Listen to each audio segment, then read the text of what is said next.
Welcome back to the Crochet Crowd. So, my friends over at yarnspirations.com, we are continuing our Sampler Blues Crochet Afghan. We're moving on to section number 12 now.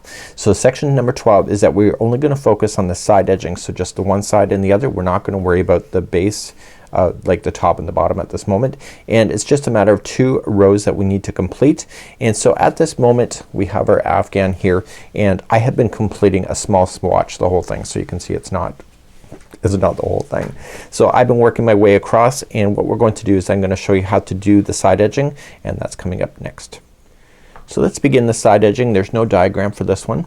Really quite straightforward. So you're going to start off in the corner, so a side edge. Don't worry about the top and the bottom, and you're just going to join it into the corner. So just slip it like so, and this is a standing single crochet if you do it the way I'm just doing it here. Okay, so you could have pulled through chain 1, then single crocheted, or did a standing. So you're just gonna equally space your single crochets going down. So going down the side of the rows, the side of the blanket, sorry. And so you're gonna do both sides. Now the trick is that when you do this, try to always go into a chain. So don't try to like open up a space that is sitting there. So just kind of keep it nice and even. So if you're seeing that the blanket wants to fold in like this, it means that you're going too quickly, and if you're getting a massive ruffle, it means that you are being too slow in moving across. So you got to make sure that you just kind of evenly space it, and just kind of look at it after each section. Just put it down on your lap or table and you'll see right away. So this is the natural curl in the bottom of it here. So I'm more focused on just keeping it even. So you're gonna do that all the way across, but you're not gonna turn the corner or even turn around to come back. You're going to do a reverse single crochet, which is also called the crab stitch, on the way back. So let me just demonstrate that for you. So you'll go all the way to the edge, and let's demonstrate row number 2. So let's just say that you've gone all the way to the edge, and now you're gonna come all the way back. So you're not gonna turn the project, you're just gonna stay looking at it, and you're just gonna chain up 1, and you're going to do the crab. So to do that, you're gonna go into the stitch that you're already in, and just going in and scoop it and pull it through, and then pull through 2. Now instead of going forward, you're going back. So you're gonna go to the next stitch before it, in, scoop it, and then pull through 2. Once you get to the 3rd one, you'll see this look completely showing up.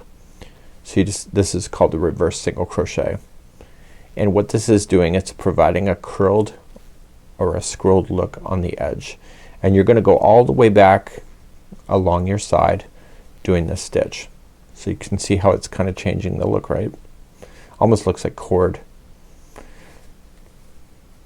It takes a bit of practice getting used to the reverse single crochet. It's also called the crab stitch, as I mentioned. And when you get all the way to the other side, that's it, and then you're gonna turn the blanket and do the other edge in the same manner. So I'll show you how to fasten off once again if you didn't see that in the last tutorial. So you're gonna come all the way to the end like that, and then we're going to fasten off. So let's do that next. To fasten off, leave a long enough strand so that you can safely put that into a tapestry needle and just pull it through.